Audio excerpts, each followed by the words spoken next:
Devenu entraîneur de l'équipe de France féminine en mars dernier, Hervé Renard a dû faire un vrai sacrifice pour venir entraîner les Bleus. Bénéficiant d'un important salaire avec l'Arabie Saoudite, il a dû diviser ses émoluments par 20. C'est une arrivée qui a complètement transformé l'équipe de France féminine. Fin mars 2023, après plus de 6 ans à la tête des Bleus, Corinne Diacre est démise de ses fonctions et remplacée dans la foulée par Hervé Renard.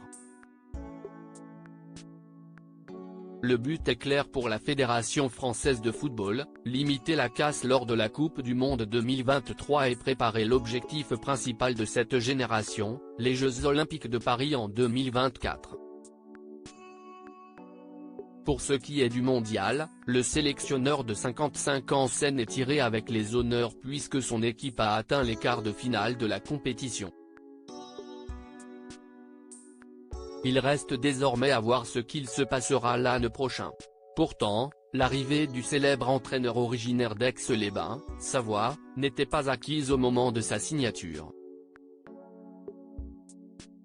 Avant cela, il entraînait la sélection masculine d'Arabie Saoudite depuis 4 ans, avec d'excellents résultats, dont une victoire historique face à l'Argentine de Lionel Messi. Mais lorsqu'il a eu l'opportunité de devenir le sélectionneur de l'équipe de France féminine, Hervé Renard n'a pas réfléchi bien longtemps, quitte à faire un sacré effort financier. J'ai dit à la FFF que je ne discutais de rien, tout ce que vous me proposez m'ira.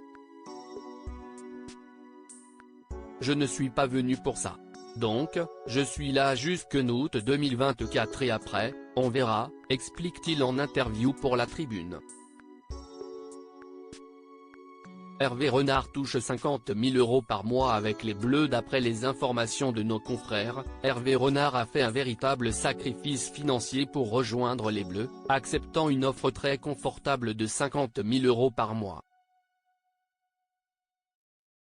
Sauf qu'en Arabie Saoudite, celui qui est en couple avec la sublime Viviane Diaye touchait largement plus. Il aurait ainsi divisé son salaire par 20 pour rejoindre la sélection nationale. Une information qui montre bien qu'il était visiblement prêt à beaucoup de compromis pour prendre en main les destinées de cette équipe. Jusqu'ici, les choses se passent plutôt bien pour Hervé Renard, qui affronte ce vendredi 1er décembre l'Autriche pour le compte de la Ligue des Nations. Actuellement première avec 10 points, les coéquipières de Wendy Renard espèrent bien prendre le meilleur sur leurs adversaires du jour.